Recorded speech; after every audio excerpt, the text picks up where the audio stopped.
नमस्कार, जय माता की सभी दर्शकों को। और जो भी हमारे नए दर्शक जुड़े हैं हमारे चैनल से, उनसे निवेदन कि आप लोग चैनल को सब्सक्राइब कर लें और और बेल आइकन ज़रूर दबा करके ऑल पर सेलेक्ट करें, जिससे हमारी जो भी नई वीडियो आती है वो तुरंत आपके यूट्यूब खोलते ही तुरंत आपके सामने हाजिर हो जाएगी।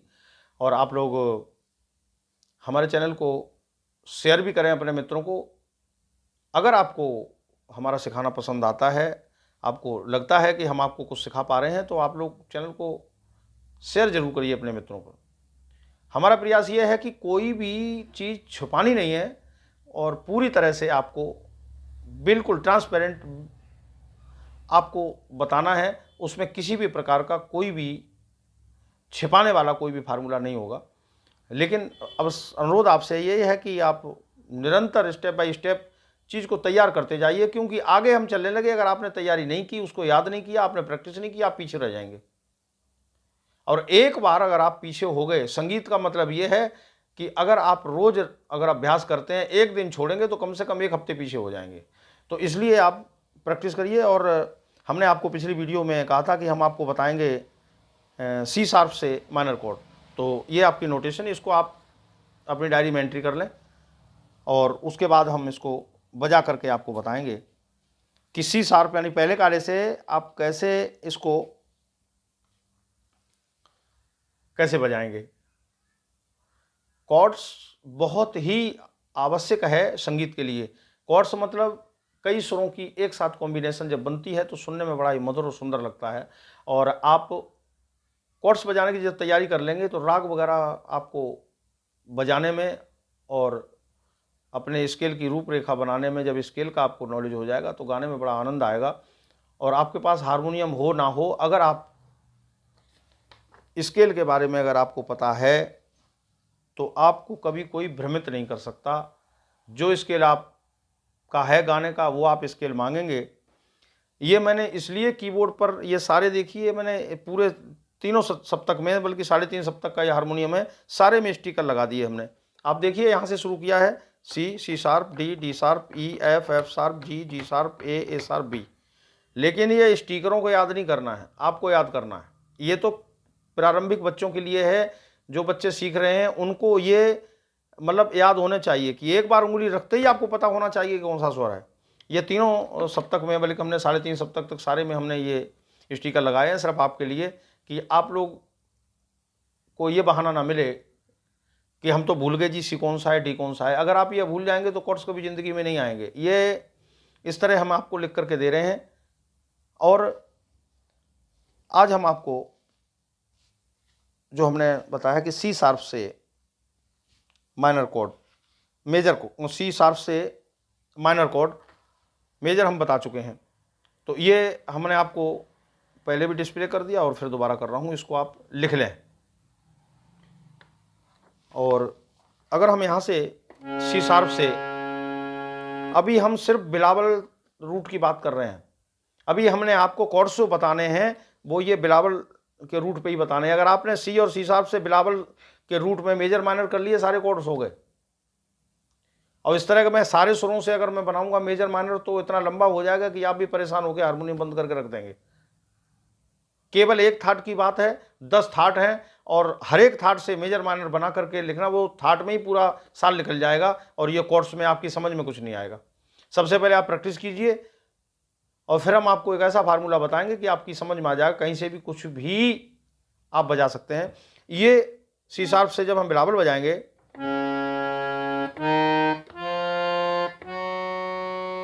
आपने बजा भी रखा होगा, सा रे गा मा पा धा नी सा नी, उंगली का रूटीन, सा नी धा पा मा गा रे सा रे गा मा पा धा नी सा नी धा पा मा गा रे सा।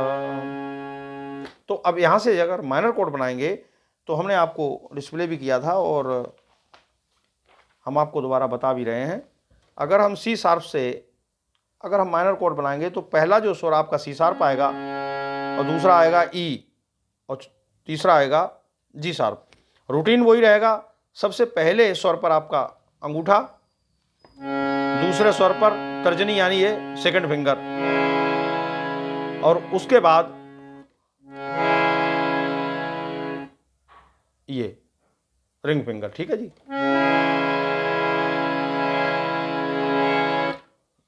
ये फर्स्ट, सेकंड, थर्ड, और अगर आप ऊपर का भी सा लगाना चाहते हैं तो इससे लगता है, लेकिन अभी वो बात की बात है। सबसे पहले आपको ये दबा सी शार्प, ई और जी शार्प। अगर डी शार्प से बनाएंगे तो आपका आएगा डी शार्प, एफ शार्प, ए शार्प। फिर आ जाइए गा पर यानी एफ पर, एफ, जी शार्प और सी। जब मां पर पहुंचेंगे तो एफ शार्प, ए और सी शार्प। और उसके बाद जब जी शार्प पे पहुंचेंगे तो जी शार्प, बी और डी शार्प। धा पे पहुंचेंगे यानी ए शार्प पे जब पहुंचेंगे तो ए शार्प, सी शार्प और एफ। ये होगा बी फ्लैट माइनर यानी ए शार्प। ये फ्लैट में इसलिए कह रहा हूं कि जो गिटार सीखने वाले हैं वो फ्लैट नोटेशन के हिसाब से बजाते हैं और उनकी समझ में आता है। फ्लैट का मतलब पीछे का सुर। मैं पहले भी बता चुका हूं वीडियो में, एक बार फिर बता दूंगा, आप कंफ्यूज मत होना।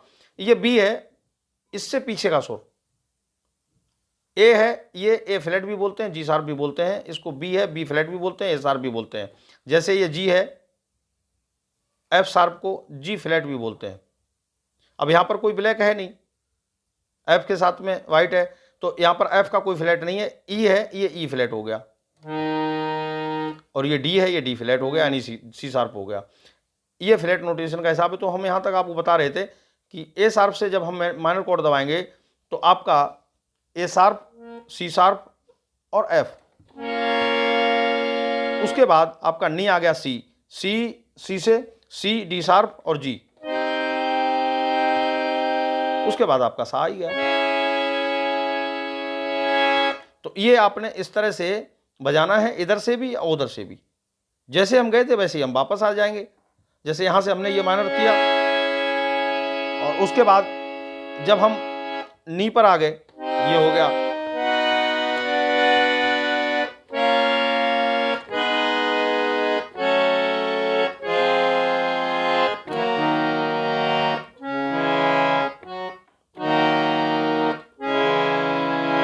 ये आपका माइनर कोड हो गए।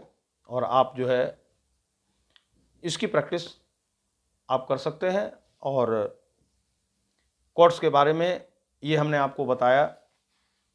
लेकिन एक और चीज़ सामने आई है कि हमारे स्टूडेंट हैं, उन्होंने कहा कि सर हम हर स्वर से कैसे बजाएं।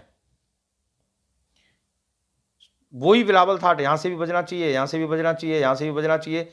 अगर बिलावल थाट का कोई भी गाना, जैसे आरती है, ओम जय जगदीश हरे, या तमाम सारे बिलावल के गाने हैं, तो वो हम यहाँ से तो यहाँ से बजा लेते हैं, लेकिन अगर कोई यहाँ से गाने लगे तो उस सुर से हमारी उंगली नहीं चलती।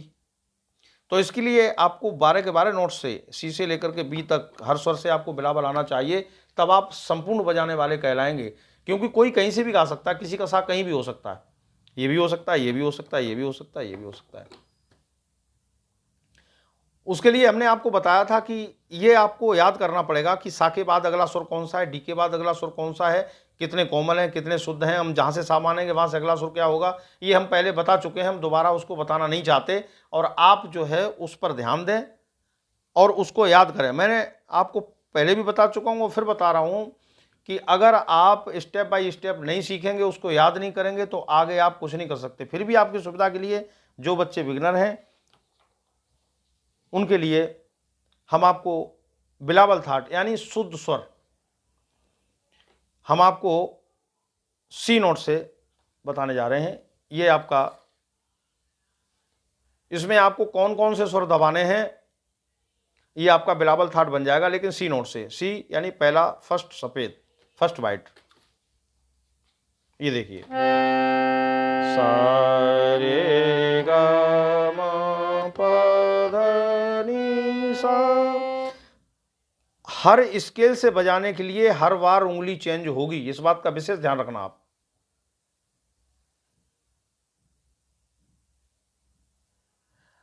तो ये हम आपको अगली वीडियो में बताने वाले हैं, और कि कहाँ से बिलावल कैसे बजेगा, कौन सी उंगली आएगी। और आप लोग अपना ध्यान रखें। नमस्कार।